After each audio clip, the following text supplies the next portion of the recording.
Welcome back to the Hillbilly RV channel. On my live stream the other day, I asked people if they'd like to see a Milwaukee tool review.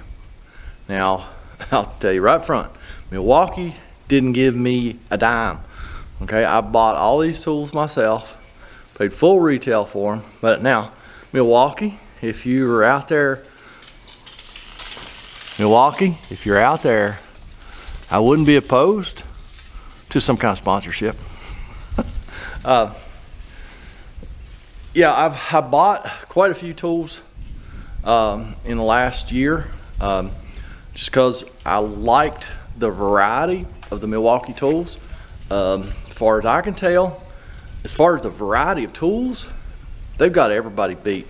Because mainly what I was wanting to do was take the air compressor off the truck, which was wore smack out. It's 25 years old, wore out, barely even worked anymore. And the only thing I used it for was for my two pneumatic tools, a brad gun and a crown stapler. And so I wanted to do away with that compressor. Milwaukee was the only tool brand that I found that had a cordless electric version of those tools. No fooling around, let's just get right into this, and I'll give you my honest opinion and my experience with these tools. Like I say, Milwaukee hasn't paid me anything. I don't owe Milwaukee anything. So let's get into this. Now, as I said, the reason I went with Milwaukee was for this tool and this tool. This is a crown stapler, 1/4 inch crown stapler. This is the brad nail gun. They're both 18 gauge. Yes, they're both 18 gauge, which is what I use in the when I'm putting trim or anything up in a camper. These tools are pretty amazing. Let's go over the pros of these two tools. I mean, they're awesome. I actually love the belt clip or the pocket clip that they put on these tools. Of course, if you're not wearing suspenders, a lot will pull your pants off because they are a little bit bulky. The pros though is they're pretty amazing. I have some 2-inch brads on the truck, and my pneumatic brad gun, which I think was Hitachi last. I had Sears before that, Craftsman. Wore that one out, bought a Hitachi. It would not drive a 2-inch brad. Of course, we don't need a 2-inch brad very often, but the day I bought this, I brought it out to the truck, put 2-inch brads, brad gun. Put 2-inch brads in that thing and drove 2-inch brads and a piece of oak board that I had on the truck. I mean, and it's something. I was impressed. I mean, they're adjustable, just like most brad guns and staple guns. Got that little dial wheel right there, so you can adjust how powerful the tool is driving the fasteners. I think they're great. Now the biggest con is they are bulky and they are heavy. It's probably twice as big, or pretty close to twice as big, and a lot heavier than that Hitachi pneumatic tool that I had. But other than that, I love these things. Like I say, bulky is the worst problem. Let's go to the drills next. I bought these in a set, the drill and the impact driver, which we'll show you those in a minute. I got both versions of the drill, and all this stuff's M18. I got the long version and the short version, just because sometimes I'm in a really tight spot, so I like the short version. If I like drilling something with a drill bit or using out in the open, I'll use the big one. If I'm in a tight spot, I'll use the little one. And here are the impact drivers that came with these. These are identical. They just what came with the drill. They come in a set, the drill and the impact driver. You get 2 batteries with each, and these are the 2 milliamp No, actually, this is a 1.5. I think I have two 1.5s and two 2 milliamps, or whatever that rating is. Yeah, this one's a 2. So I got two 1.5s and I got two 2s. And now the drills and the impact drivers, the drills work fantastic. Okay. And Cameron and I thoroughly torture tested those things when we were working on that garage. If you watch my other channel, which if you don't, go check that out. There's a link in the description, and there's also a little tab when you come to my YouTube page for the other channel. Go watch it. We were working 16 feet off the ground on scaffolding and scissor lifts. I could not tell you how many times we dropped these impacts and the drills, because we were drilling some pilot holes and stuff. I couldn't tell you how many times we dropped these off that scaffolding. I mean, a dozen or more. We broke a lot of tools. You know, we'd have a nut driver or something in there, or we were driving a lot of 3-inch drywall screws, which were Phillips. We broke a couple of tools where the tool would land on the cement. Yeah, because we were working on cement too. And it would break the tool and maybe pop the battery out, but we'd come down, pick it up, pop the battery back in it, you know, and put a new tool in it. Good to go. We couldn't hurt them. Like I said, I don't know how many times we dropped them from 16 feet off the ground onto cement, but it was several. So they're tough. Big con with the impact drivers, they actually hit so hard that when you're trying to drive screws, especially like a Phillips screw, the bit wants to slip in the screw. Now I know I haven't had a lot of experience with these 1/4 inch, I think they call this a 1/4 inch impact. I had a Hitachi, loved it. I resisted the urge to buy impact tools for a long time, way too long. And then I bought my first one. I'm like, I should have done this 10 years ago. Because I've had cordless drills for 30 years. Lots of different ones, different brands. But like I say, the worst thing about this, it hits so hard that it wants to slip in the screw. And you can, if you use some trigger control and go really slow, it'll do better. But I know my Hitachi, it would like, when you'd squeeze the trigger, it was like it would almost go towards the screw. These are like repel the screw. That's the worst problem I have with these, is they hit so hard that it wants to jump out of the screw. So only con to the drills and the impacts that I've found.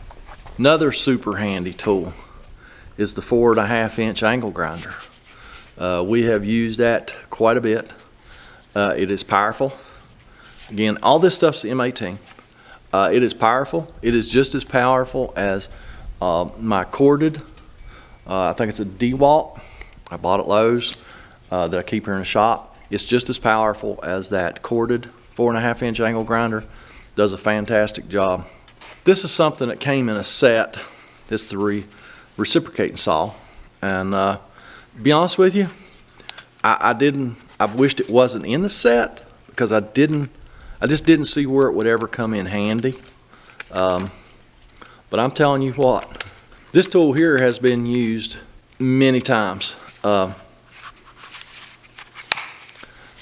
That is handier than a pocket on a shirt.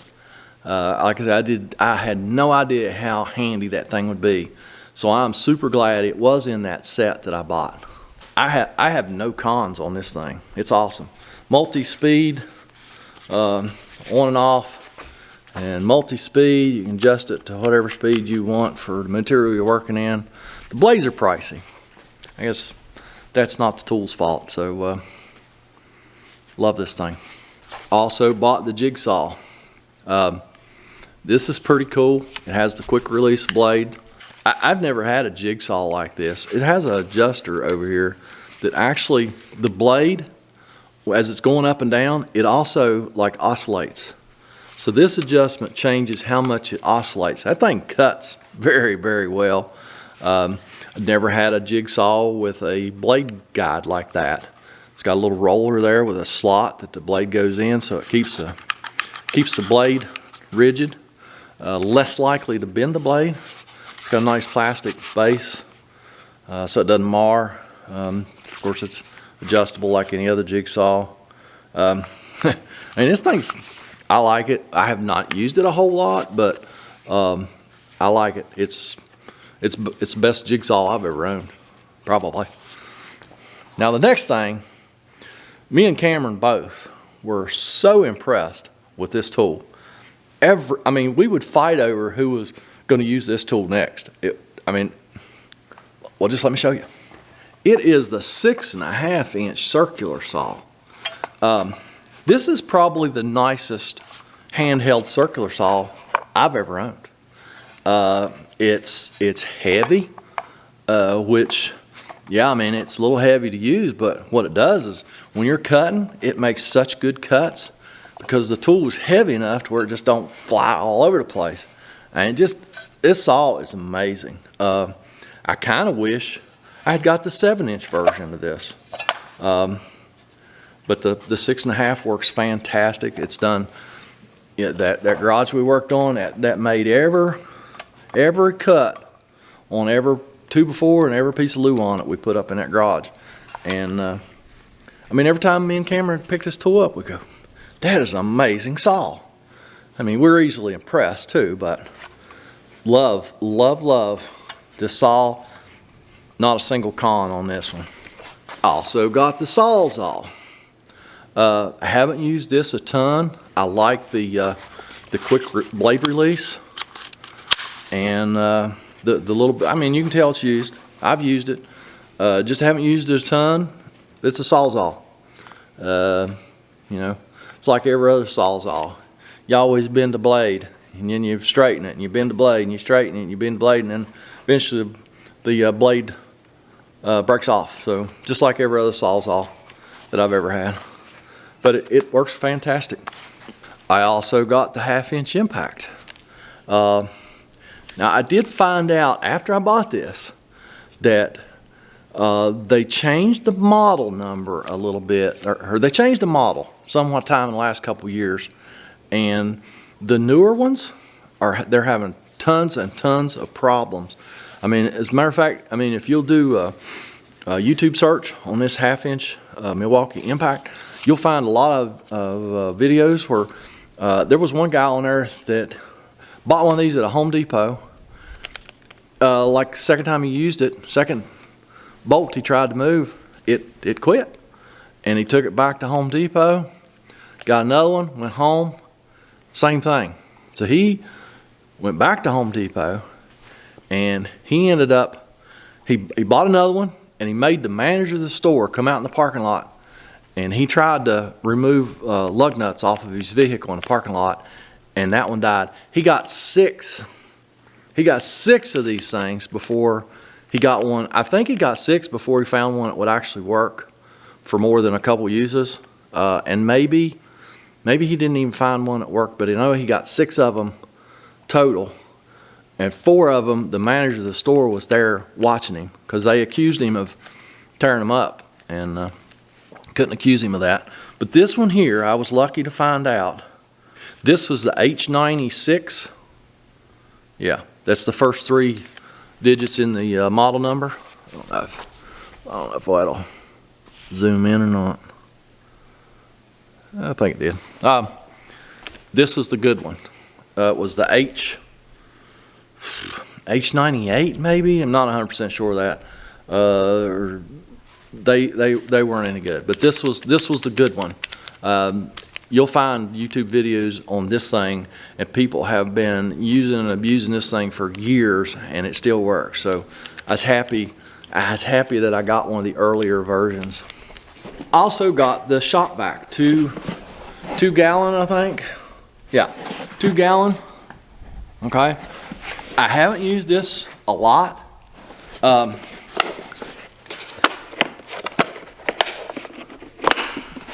Your hose, your attachments store in here. Your battery goes in here. I mean, this thing is okay. It sucks good, if that's a good thing. I guess when you're talking vacuums, if it sucks good, that's good. It does suck good. The worst thing is Milwaukee. Where the heck's the wheels? You know, maybe you would like to drag this thing around with you and vacuum. And the only other problem I have with it is the hose is too short. I wish the hose was longer. And where the heck's the wheels, Milwaukee? You have to carry, I mean, it does have a handle, but you have to carry the thing, you know, all the time. Well, let me show you how short the hose is. And yeah, you know, it accordions out a little bit, but still, you know, pulling on it a comfortable amount, it's only like 3 feet long. I wished it was longer. Of course, if it was longer, it wouldn't fit. It wouldn't fit in there anymore. And do yourself a favor, if you're going to buy these Milwaukee tools, the high draw items like the circular saw, the sawzall, the vacuum,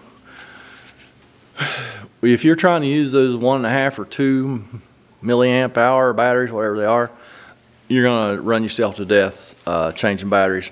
I do have a few of the 5 milliamp hour batteries, and just for the high draw items like the saws and the vacuum, all the batteries, the 1.5s, the 2s, the 5s, the batteries last really long. I like the little power indicator on them. Just push that little button. It tells you how much power is in the battery. So, you know, for us, if we're getting ready to go up on an RV and work on the roof, and we go, I wonder if this battery has enough power to do the job that I'm going up there to do, you push the little button, say, hey, yeah, it's got 3 bars, should be all right. Or if it's got 1 bar, hey, I'm gonna change the battery before I go up on the roof. So I really like that feature. This was the first corded tools that I've owned that had that battery indicator. I think that's pretty cool. So I think that's all I have on my Milwaukee tools. You know, it's my opinion. They're the best cordless tools I've ever owned. And as far as, I think they have what, like over 200 different tools in the M18 and the M12. You know, and all the M18's tools take the same battery. All the M12s take the same battery. I don't have any M12 tools. Everything is M18. But I think they make a lot of this stuff in the M12. But I just, I thought it was better for me to get the M18s. So I think that's all I got. Hopefully that satisfies you tool nerds out there. And if you got any questions, please leave me a comment, a criticism, concern. I'm going to go up the road and fix another one. And y'all have a fantastic day.